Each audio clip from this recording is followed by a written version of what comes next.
Halo teman-teman, selamat datang di channel Fisika lagi.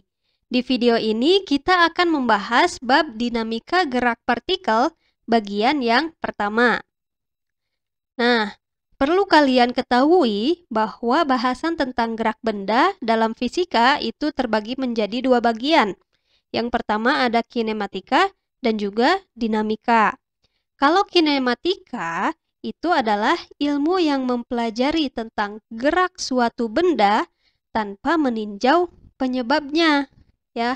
Sedangkan kalau dinamika itu ilmu yang mempelajari tentang gerak suatu benda dengan meninjau penyebabnya. Nah, di kelas 10 semester 1 yang lalu, kalian pasti sudah membahas materi tentang gerak, yang diantaranya ada jarak dan perpindahan, kecepatan dan kelajuan, percepatan dan perlajuan, terus dilanjutkan ke gerak lurus, gerak parabola, dan juga gerak melingkar. Nah, materi-materi tadi itu masuknya ke dalam bahasan kinematika, karena kita dulu tidak meninjau penyebab dari pergerakan bendanya. Jadi dulu kita cuma tahu bendanya sudah bergerak, atau misalkan cuma ada keterangan bendanya didorong, ditendang, atau dilempar ya. Nah, tapi kita kan nggak tahu didorongnya itu dengan gaya sekuat apa. Nah, di bahasan dinamika ini, kita akan belajar lebih jauh tentang gerak dengan meninjau penyebab dari benda tersebut bisa bergerak. Ya. Nah, kalau teman-teman ingat, dan kita tinjau lebih jauh, ternyata suatu benda bisa bergerak itu disebabkan oleh adanya gaya yang bekerja pada benda tersebut. Jadi karena ada gaya ya, makanya benda bisa bergerak. Nah, gaya itu apa? Gaya itu adalah tarikan atau dorongan yang diberikan pada benda. Nah, gaya ini termasuk ke dalam besaran vektor.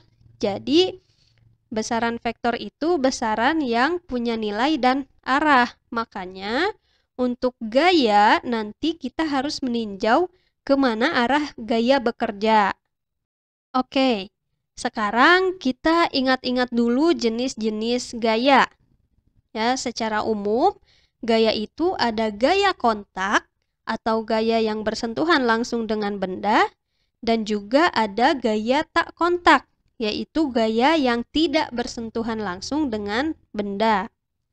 Contoh dari gaya kontak, ada gaya berat, gaya normal, gaya tegangan, dan juga gaya gesek. Sedangkan gaya tak kontak contohnya adalah gaya gravitasi, gaya listrik, dan juga gaya magnet. Nah, tapi sekarang Kak Cip gak bakal bahas detail tentang gaya tak kontak ini, karena untuk bab dinamika gerak partikel, kita akan lebih sering membahas gaya kontak. Nah, selain itu di bab ini kita juga sangat penting untuk memahami bagaimana cara menggambar garis-garis gaya.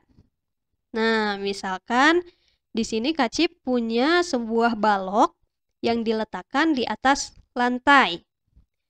Nah, pada balok ini bisa bekerja beberapa jenis gaya. Misalkan kita ambil dari gaya kontak ini ya. Yang pertama ada gaya berat. Yang dimaksud dengan gaya berat itu gaya yang dipengaruhi oleh massa benda dan juga gravitasi. Nah, biasanya untuk menggambar garis gaya berat, kita mulai dari titik tengah atau titik beratnya suatu benda. Nah, kalau di balok ini kurang lebih gambar garis gayanya seperti ini. Jadi kita mulai dari titik tengahnya, lalu digambar ke arah bawah. Ya, digambarnya selalu ke arah bawah.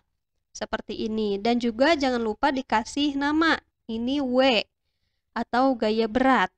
Supaya nanti garis-garisnya tidak tertukar ya. Oke, sekarang yang kedua ada gaya normal. Kalau gaya normal, ini adalah gaya yang bekerja pada benda saat bersentuhan dengan bidang. Nah, ini kan balok bersentuhan dengan lantai. Maka, lantai ini akan memberikan gaya normal. Arahnya kemana? Nah, untuk gaya normal, arahnya akan tegak lurus dengan bidang. Berarti kalau bidangnya horizontal, gaya normalnya akan searah dengan sumbu vertikal atau sumbu Y. Nah, kalau kita gambarkan, akan menjadi seperti ini.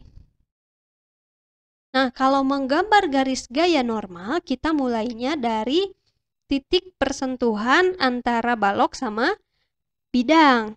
Ya, boleh di sini, boleh di tengah-tengah, boleh di pinggir, itu bebas di mana aja. Yang penting dia dimulainya dari persentuhan antara bidang dan bendanya. Dan arahnya harus tegak lurus. Oke, sekarang yang ketiga ada gaya tegangan.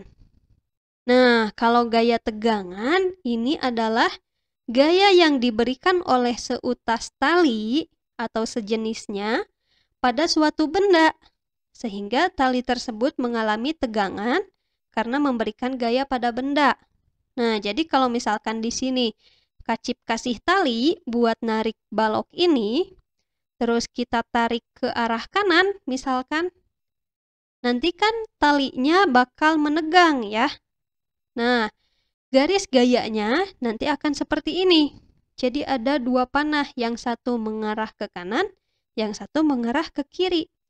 Kenapa seperti ini? Karena ini ada aksi reaksi. Nah, untuk aksi reaksi sendiri nanti kita bahas di bagian hukum Newton. Sekarang yang penting teman-teman tahu dulu cara menggambar garis gaya tegangan itu seperti apa, ya. Nah, selanjutnya yang terakhir ada gaya gesek. Kalau gaya gesek itu gaya yang muncul akibat bersentuhannya dua benda, baik dengan benda lain maupun dengan suatu bidang. Nah, kalau di gambar ini berarti benda atau balok ini bersentuhannya dengan lantai. Karena persentuhan tersebut ini akan menimbulkan gaya gesek yang arahnya itu selalu berlawanan dengan arah gerak benda. Ya. Jadi kalau misalkan tadi kita tarik pakai tali ke kanan, maka gaya geseknya akan ke arah kiri seperti ini. Ya, untuk menggambarnya kita gambarnya seperti ini di antara balok dan juga bidangnya.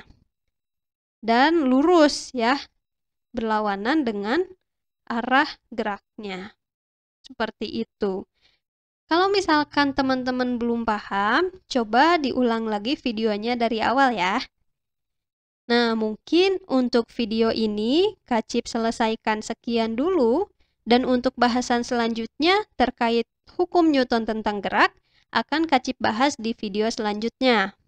Kalau ada pertanyaan, silahkan tulis di kolom komentar atau bisa melalui Instagram Fisika Lagi. Terima kasih dan sampai jumpa di video selanjutnya. Bye-bye.